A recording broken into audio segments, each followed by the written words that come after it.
Prue found a horrifying story. Prue, if you've got it, I'm going to let you introduce it because this is it's mind-boggling and scary. Because if they can do this, I don't even want to think of what else is going to happen. I found this article. It's called "Sterilization for 15-Year-Olds Needs No Parental Consent Under Obamacare, Effective August 1st, 2012." The person that wrote this article was Maggie. And he goes, "This literally made me physically ill when I read the headline, Obamacare begins child sterilization without parental consent. According to the guidelines of Obamacare, children as young as 15 years old can be sterilized at no cost and with no parental consent. I assume this means both boys and girls. If a 15-year-old wants to be sexually active, how attractive might sterilization be? No worries, forever, and who wants kids anyways? I can see a 15-year-old brain processing it in a quick minute. I believe more 15-year-olds and even 16 and 17-year-olds might lean to this option, thinking it uncomplicates life for them, and bawling babies are a nuisance anyways. Who wants them?" So she goes in and talks about the required health plan coverage guidelines set forth by the U.S. Department of Health and Human Services states, non-grandfathered plans and issuers are required to provide coverage without cost sharing consistent with the guidelines for the first plan year. That begins on or after August 1st, 2012. All FDA-approved contraceptive methods, sterilization procedures, and patient education and counseling for all women with reproductive capacity. Under Oregon state law, the state's revised statutes, the ORS, defines informed consent for a 15-year-old independently pursuing reproductive sterilization as being A, based upon a full understanding of the nature and consequences of sterilization pursuant to information requirements set forth in ORS, and that's 436.225. B, given an individual is competent to make such a decision, and C, wholly voluntary and free from coercion, express or implied. Now stop right there. Okay. Stop right there. What I hear when I hear this is that as long as a 15-year-old can convince whatever power that be that they are happy to be sterilized, they understand the consequences, they are competent to make that decision, and that no one is coercing them, that they can do it in Oregon. That's frightening to me. You can't get a tattoo at 15. You can't smoke. You can't drink. You can't drive, I don't think, in Oregon, on your own. And you can't get an aspirin at school. But you can make a life decision like this. But you can also get an abortion without parental approval at this age, can you not? In some states. If it's an FDA-approved contraceptive method, there you go. Mm-hmm. Now, is this just in Oregon? This is the current one, but it's being applied everywhere. Okay, that's what I was asking. Because Oregon's wackadoo anyway. They're leftist wackadoo. They're almost as bad as California, if not slightly worse. So who would benefit from this? Think about it a minute. Who would benefit from this? Nobody. That's not quite true. The doctors, maybe, that are doing the procedures. Doctors aren't getting reimbursed. 15-year-old make those kind of lifelong decisions. Right, but go with me here. Who benefits? I'm thinking predators, people with statutory rape kind of relationships. That's one. And I'm also thinking those, somebody brought this up last night, those idiots who are pushing for population control. Yeah. That's all this You mean euthanasia? Yeah, that's what it is. That's exactly what, it's Margaret Sanger crap. Get them early before they can reproduce, and then you don't have to worry about it. A 15-year-old is not capable of making those kind of decisions. End of discussion. Anybody who has had children ever, or who has ever been a child, should know that a 15-year-old cannot make those decisions.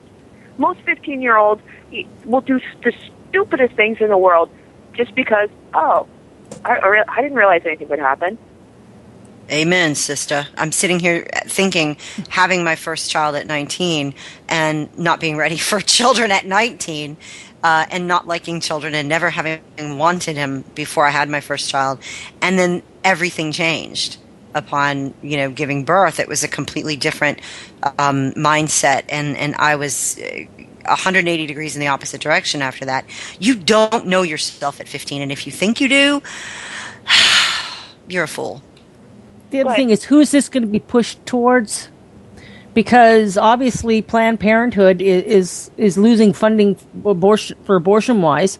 So this is something else they could promote to help control populations, especially the ones that Margaret Sanger can't stand. Yep. This is just bewildering to me. I mean, a child can't go to the doctor by themselves, let alone... It's illegal for them to leave school by themselves before 16. Except if they're going for an abortion in certain states. Because even up here in Canada, they don't have to. And they can leave and somebody drive them, bring them back. And the parents would never know. It's a medical... See, this just bewilders me. A medical procedure. They can't go in and get stitches for a cut. But yet they can go in and possibly... This is a life-threatening procedure. Yes. For it's women. only life-threatening for women. It's not life-threatening for men. Actually, it is life-threatening for men. How so? There are some... Yeah, Unless you're allergic. No.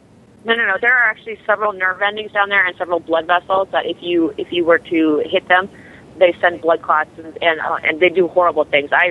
My husband, got the procedure, so I looked it up very, very carefully what the ramifications of it were. One of the biggest ones was impotency. You're going to tell a 15-year-old that he could be impotent his whole life? What's that going to do to him? Oh, that would never go out. Because if you mentioned that, no 15-year-old male would ever say that.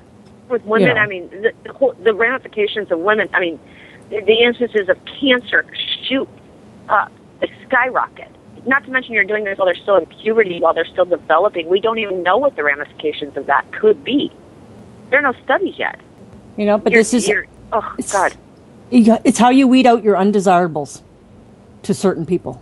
Because, the next part of this is you need parental consent to contract a state-sanctioned marriage under the age of 18 in the U.S., but you, all by yourself, can give full consent to the irreversibility of sterilization at 15.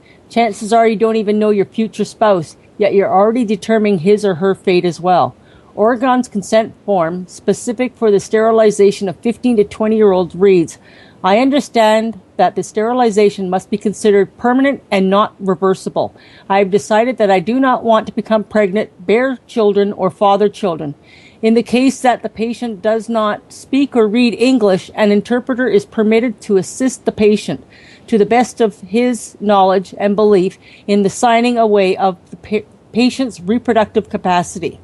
It says, then she goes on, most days now the outrage gets to be way too much. I pray it erupts like a monstrous rush of hot molten volcanic lava on Election Day, November 6th. This evil went to work in Oregon on August 1st. Oh, I guess it's starting in Oregon August 1st. How many young boys and girls will be victims before this can be reversed? If my 15-year-old daughter took this action in secret, I can't even begin to tell you what I would do to some very specific persons before someone put me in chains for the rest of my life. And then there's an update. It says, a reader asked where to find this in Obamacare. It says, when the Patient Protection and Affordable Care Act, a.k.a. Obamacare, was enacted in March 2010, it included Section 2713, a non-specific requirement that health care plans must provide additional preventive services to women. In developing the regulation to define additional preventive services, HHS commissioned a federally funded committee at the Institute of Medicine, IOM, to recommend what they should to be. In July 2011, this committee issued a report that said the committee recommends for consideration as preventative services for women the full range of food and drug administrative approved contraceptive methods, sterilization procedure, and patient education and counseling for women with reproductive capacity. The committee report said that with reproductive capacity meant from the time of, and I'm going to have to spell this because I don't know how to pronounce it, is MENARCHE to menopause. I guess it's menarche, is the beginning of menstruation again, on average about the age of 12 for American women. On August 1st, 2011, HHS announced that it was adopting the IOM committee's recommendation almost verbatim. In fact, it added one word, placing all in front of women with reproductive capacity. Thus, the regulation issued by the Health Resource and Service Administration said non-grandfathered plans and issuers are required to provide coverage without cost sharing, consistent with the guidelines in the first plan year in the individual market policy year. That begins on or after August 1st, 2012. All Food and Drug Administrative approved contraceptive methods, sterilization procedures, and patient education and counseling for all women with reproductive capacity. HHS said nothing about restricting the provision of these free preventive services to women who were 18 or older, or 21 or older, or even 15 or older. The regulation simply said all women with reproductive capacity. That's 12 and older. Roughly, yep. You know, it just, like, what else is sitting in your Obamacare? That is this disgusting. A sixth grader is going to be able to make a conscious decision of what she is going to want at 30. But, you know, kids don't think that far. You know, to a 15-year-old, a 30-year-old's ancient. They're not going to be sitting there thinking, well, gee, maybe when I'm 30 I might want to have a baby.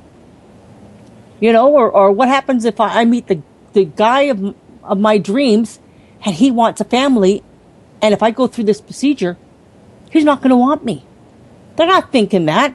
They're thinking, oh, I can have sex and not have to worry about taking the pill or being on any other contraceptive measure. You know, kids like to go for, in essence, the path of least resistance, and if it means sterilization. I seriously have a problem with the part of the writing that says that, you know, they have to prove that they've not been coerced to do this, because who is going to put this in the mind of a 15-year-old? They're not going to think of this on their own.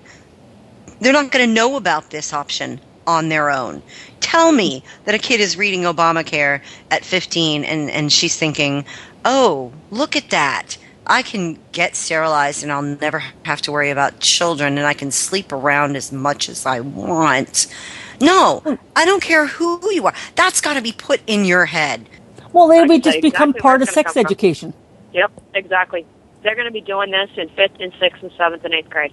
Absolutely. I'll guarantee it. God help us. We've got to get that thing overturned. Yeah. We have to. I mean, this is terrifying. This is Nazi-like. This is the war on women. This is the war on women. Yes, this is.